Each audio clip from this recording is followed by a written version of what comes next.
At Alexis's place, she tells someone on the phone to figure out how to get then as they're demanded for formerly. Alexis finds Christina on the settee. Christina couldn't sleep. She says every time she sleeps, she realizes her son is gone, and when she wakes up, she's facing the agony that Ava is claiming she tried to kill her. Alexis tells her son that moment isn't about Ava or Kate's. Moment is about burying the baby and coming together as a family. Christina prodigies if TJ and Molly would still consider her family if they knew she was going to keep her baby. She reads over the legal document she drafted, which she calls empty now. Alexis says it may be empty, but it wouldn't be pointless to TJ and Molly, who are hurting as much as she is. She says the last thing anyone needs is further hurt, so TJ and Molly can no way know what she was planning. At the PCPD, Ava gives Anna her rehearsed statement that Kate's mandated to her, that Christina kept screaming at her that she'd kill her. A woman takes the statement down while Kate looks on, smiling. Anna brings up Ava's original statement, and not formally did she mention that Christina hovered to kill her. Ava says she was still in shock, and Kate says it happens. Anna asks where Ava's legal representation is. Ava admits she hasn't seen Scott recently, and Kate suggests Anna ask Jason about his whereabouts. Kate says the last person who had contact with Scott was Jason, and that was over 24 hours ago. Anna says she'll look into Scott's exposure and exits. Kate tells Ava that she was great and her statement was perfect. Ava commentary, just as you scripted it, and now I'm on record making a false statement. Dainties reminds her they're in this together. Ava knows Sunny is out there circling and staying. Dainties tells her that Sunny only responds to influence, and he knows where to get some. At TJ and Molly's, they prepare to bury their son moment. Molly gets a textbook and lets him know that Stella and the family are on the way. Molly thinks maybe they should stop pertaining to their baby as their baby. She feels their baby deserves a name. Jordan, Curtis, Marshall and Stella arrive, and Jordan lets Molly and TJ know they're then for them and will get through this together. Molly says she has one thing to take care of before the burial and needs to do it alone. She hugs TJ before leaving. Jordan asks if commodity is wrong. TJ says one small thing is right for a change. Molly arrives at Alexis's place. Christina, preliminarily in pajamas, is now dressed for the burial. Christina notes Molly is then early and without TJ. Molly wanted to let them know that she and TJ named the baby. Christina blurts out, "Without me?" Molly says it had to be done for the birth instrument and to bury her, so they named her Irene Marie after TJ's grandmother. Christina says that's not what I would have named her. Alexis begs them not to do this, not to fight moment. Suddenly, there's a knock at the door. Alexis answers, and it's Dainties. Dainties claims he's then for Christina. Alexis asks if he's arresting her again. He says he has questions and needs her to come into the station. Alexis is furious and informs him that they're burying the baby moment.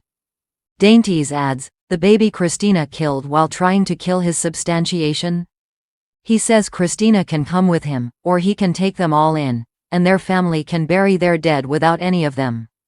Alexis informs Dainties he can't show up then making demands.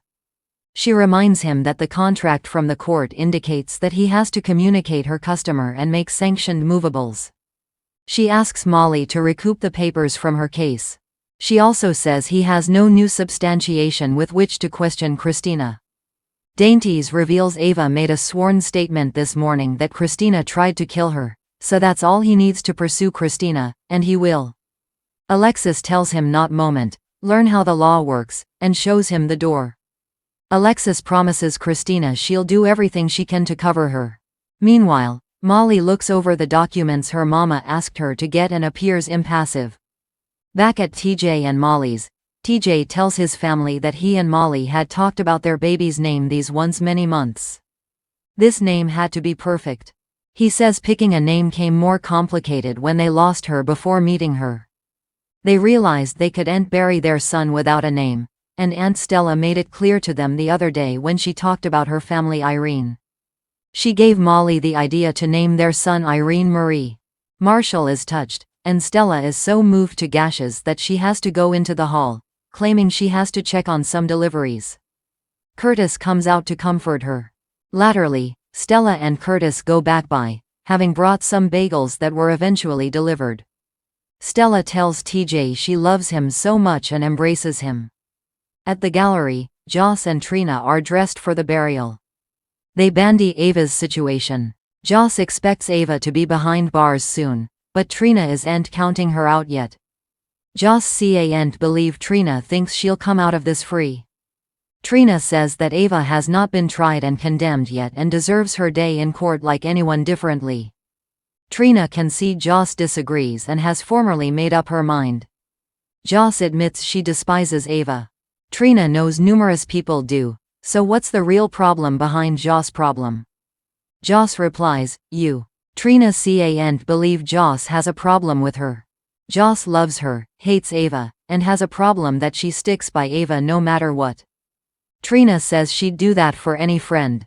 Joss doesn't understand how she and Ava are in the same fellowship order. Trina says her and Ava's situations are different, and she's not stupid. She knows Ava's done horrible effects. Joss says she's still doing awful effects and asks how numerous people Ava has to hurt before she questions their fellowship. Trina responds, as if there are plenitude of people in your life you look the other way for. At that moment, Ava enters the gallery. She sees she's interrupting. Joss explains they're burying TJ and Molly's baby moment. Ava tells Trina to go to the burial, and she'll handle work, but Trina tells Joss to go, and she'll get a lift share. Joss lets Ava know that if it was her in that room, Ava would have gone out the window. Alone, Trina apologizes for Joss, but Ava tells her no way to apologize for someone differently. Trina heard that Christina was arrested for trying to kill her, but Ava no way mentioned that when she visited her in jail. Trina asks if Ava prevaricated to her or the police. Ava says she isn't supposed to be talking about the case. Trina argues that she just defended her to Joss, who says she's not good of her fellowship. Ava says she doesn't want to involve her, as this is dangerous. Trina states she isn't a child and Ava doesn't have to baby her. Ava can see their fellowship is hurting her. Ava admits she's in trouble, and the FBI is making her do effects she doesn't like. She says the only way she can stay alive is to do what she's told. Ava tells Trina they will no way speak of this again. Trina thanks her for being honest and promises her that nothing will break their bond. She knows who she is, but she knows she's able of good. Trina says everyone will see it, too, if she stops Dainties from hurting Christina. Ava says she'll make this right ever. Trina urges her to tell the verity. Ava can't, not yet. Trina informs her that time is running out. At Sunny's, Jason informs him that the druggist has safely been dislocated to his eyelid and down from Dainties. Sunny says they've to bait Valentine out now and will use Anna as bait. Jason fears this could bring the PCPD down on them. Sunny states he didn't want trouble with Anna, and she made him the adversary. Suddenly, Anna shows up. She informs Sunny that Ava has amended her statement and claims it was Christina who hovered to kill her. Sunny says this is a taradiddle and it's all Jagger's doing.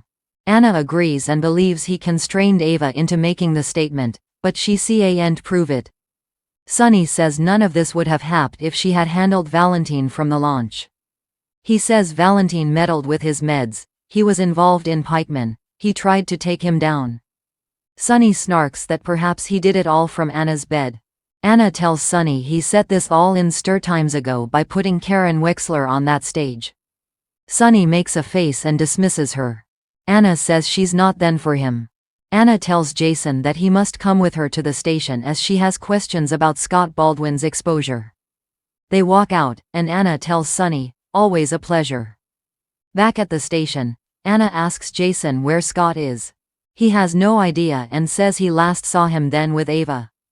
Anna informs him she has a believable report that Scott is missing.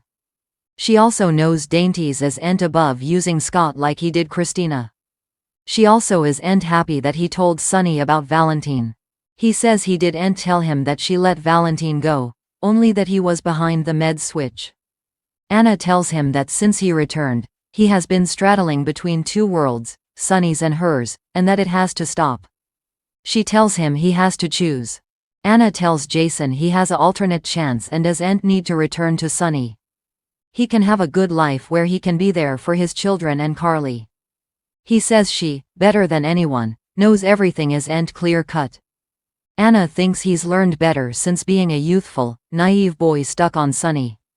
He asks when she learned better, after being a double agent. Perhaps it was because of Faison, or was it Valentine? He says she demands better from him when she compromises herself again and again, including right now. She admits she's compromised, but he can get out. He assumes they're done and goes to walk out. Anna says she and Dainties have one thing in common: they both swore to cover and serve. She'll no way use John's styles, but she'll take Sunny down and hopes Jason won't be standing next to Sunny when she does so. Back at the gallery, Ava thinks about the accident and what happened. She goes to leave when Sunny arrives. She asks if he's then to kill her. Sunny says after what she did to Christina, to her son, and helping Dainties, that she deserves to die, and his face should be the last thing she sees. Still, Sunny says he's not then to take her life but to save it. Next on General Hospital, Rick returns to support Molly at her son's burial.